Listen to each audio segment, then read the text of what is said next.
We'll see the price they paid. Wait, you said price? Did I? The cost of the Vietnam War. Oh, I changed it. So what? So, yeah, big price for the country of South Vietnam. I split it up, so it's the same thing, but I'm just gonna be more specific. So a big price for the country of South Vietnam. So it's the same type of subtopic, but we're just gonna split it up a little bit, okay?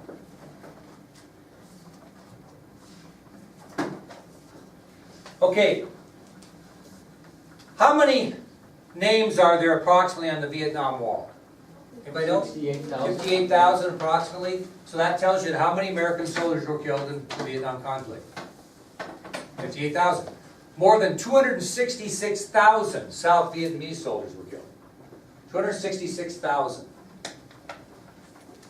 And that would be from 1959 through 1975. Because remember, this conflict in South Vietnam kind of started in 1959 during the Eisenhower administration.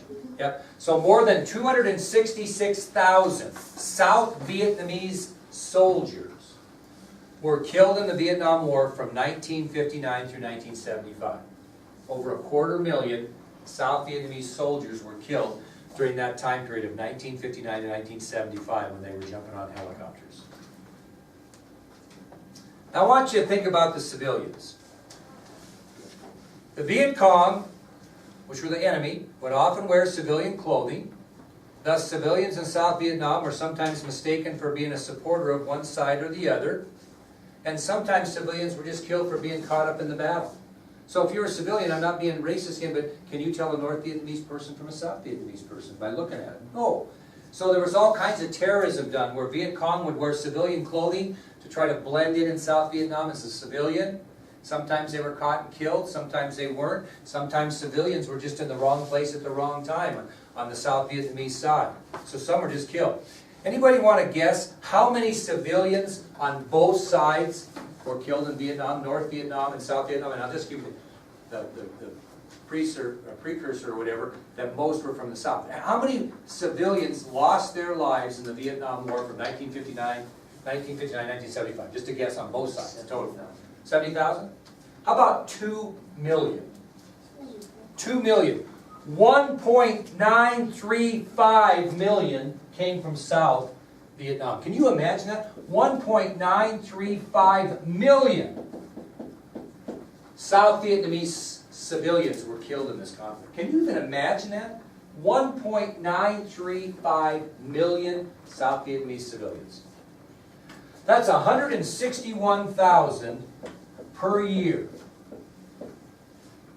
From 1961 to 1975, civilian deaths in South Vietnam. 1.935 million. Can you even imagine? We wiped out generations over there. Can you imagine that? That was the civilian casualties for South Vietnam. That's what I mean when I say a big price paid for the country of South Vietnam. They lost 266,000 soldiers and 1.935 million civilians. Can you even imagine that?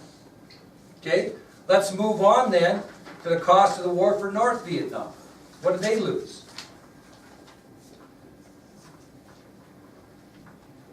How many civilians did North Vietnam lose? Not even close. How many? Approximately. 65,000?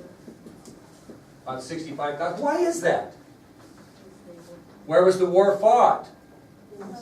In the South. So 5,400 per year from 61 to 75. That was North Vietnamese citizens. Quite a difference. 65,000. Okay? 65,000. 5,400 a year. 266,000 South Vietnamese soldiers killed, 58,000 Americans killed on this side. So you're looking a little over 300,000 deaths, right? Guess how many North Vietnamese and Viet Cong military personnel were killed? Huh? 1.1 million. Can you imagine that? 1.1 million North Vietnamese Army and Viet Cong military personnel were killed during the Vietnam War.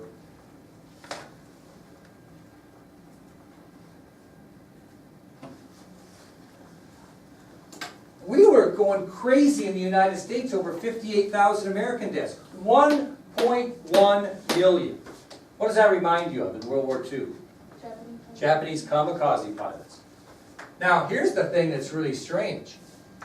The population cycle in North Vietnam was such that historians estimate they could have fought 100 years and not given up on population. They had somebody born, somebody turned 10, somebody turned 15, somebody turned 21. They had such a population cycle in North Vietnam that historians say they could have fought for 100 years and never quit if they had the attitude that casualties were not a big problem. How about the philosophy of loss of life for North Vietnam compared to the Americans? 58,000, we're going nuts. And I'm not saying 58,000 is a lot of names. Wait till you get to Vietnam Wall and see what 58,000 is.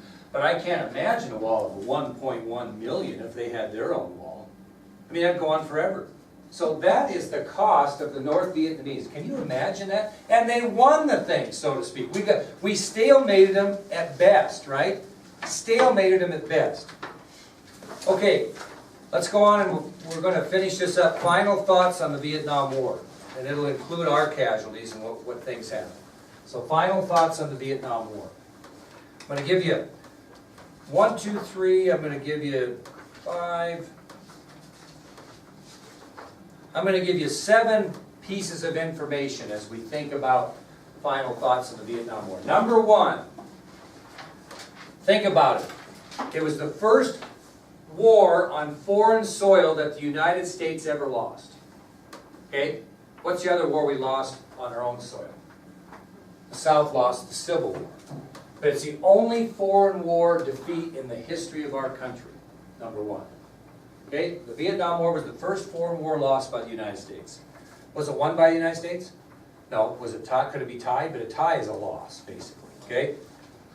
Number 2, the financial cost of the Vietnam War was a staggering $109.5 billion. $109.5 billion is what it cost the United States to get a tie in Vietnam. $109.5 billion. That adds up when it's $1 million a day in 1967. Number 3, here are the American casualties. KIA, killed in action and missing identified. 58,267. 58,267. KIA, killed in action, or missing in which we found them and identified. 58,267 KIA and missing identified. Yep, 58,267. 58,267 KIA and missing identified. Okay? 303,644 WIA. Is this under the same one? Yeah, no, it's still under 3, yep. Because we're talking about American casualties. 303,644 WIA. What's that? Wounded. Wounded in action. Now that would include 153,303 who required hospitalization. Okay?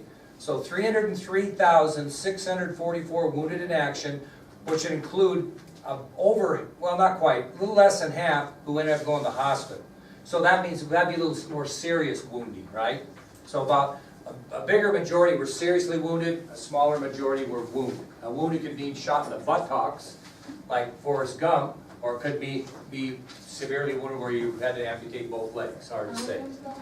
303,644 wounded, 153,303 hospitalized. And all that's telling you is that they had a serious injury. Okay? So 303,644 total, 153,303 who went to the hospital. So over half had to be hospitalized, which means it's more serious injury. And 1,711 were what? MIA. What does that mean? Missing. Missing in action. So the American casualties, 58,267 killed in action, 303,644 wounded in action, and 1,711 missing in action. Yes? Is that still to this day? That's the number? Yeah. Yeah, that's an interesting story too. we tend to find a few, maybe, not much anymore. The last American casualty in Vietnam, the last man killed, we'll go visit his gravesite, William Nolde from Michigan.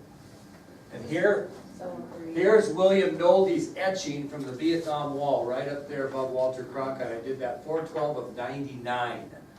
So that was a few years ago.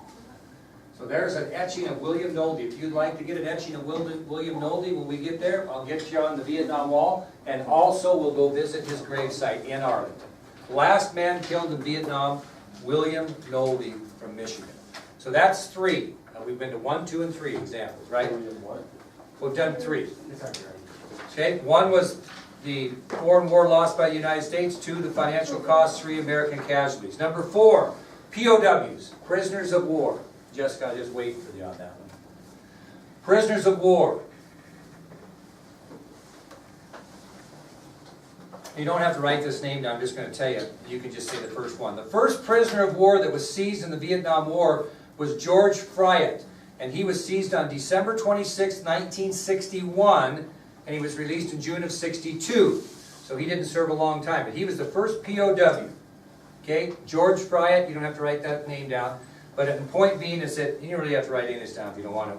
He was, you can get off the video or whatever you want to do, but I'm just telling you. He was captured in '61 and released in '62. He wasn't in there, but January, February, March, April, May, June, which 6 months would be held, but it was a short term. The last POW was Philip Kensler, and he was released on March 27, 1973. So he was the last one that was seized, and he was released on March 27, 1973. The longest held POW was Floyd Thompson. Listen to this. He was captured on March 26, 1964, and released on March 16, 1973. 10 days short of 9 years as a POW. Can you imagine that? Longest held POW in American history. Again, you don't have to write this down, but he was captured on March 26, 1964, was released March 16, 1973, just 10 days short of 9 years as a POW. Can you even imagine that, the way they were treated? So that's number 4, prisoners of war.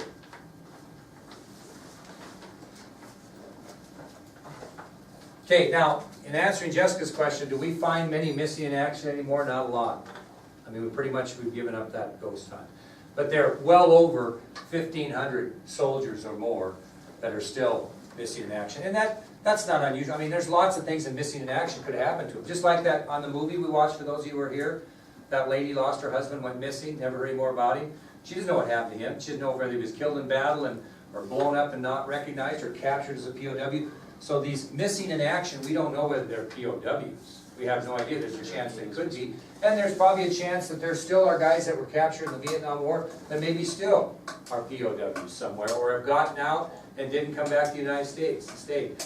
There's a really good movie we will not have time to watch. I would encourage you to try to find it on Netflix if you can or something. It's called Welcome Home. And Chris Christopherson's in it.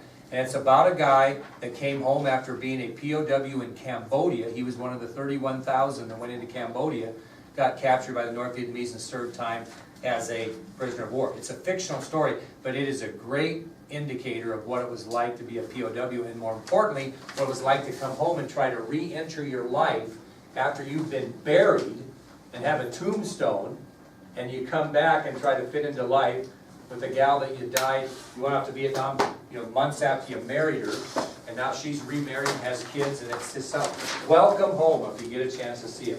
I'll write it down. Okay, tomorrow we'll talk about numbers 5, 6, and 7, and then we're going to get out of Vietnam and move into 1969. I am going to give you a sheet here you might be interested in. This tells you how many people from Wyoming were killed in the Vietnam War? 119. Okay? And there's cause of death, branch of service, and then Vietnam casualties by years. Pretty good little handout if you're interested in the loss of life. But it tells you how many soldiers were killed in each state in the Union. So put this in your information bank.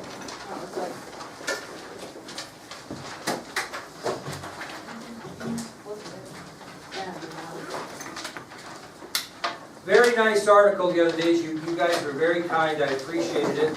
I just think it's nice for people to know what goes on in the school and stuff, good, bad, or otherwise.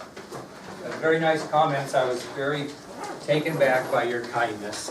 I'll try my best to repay you on the trip.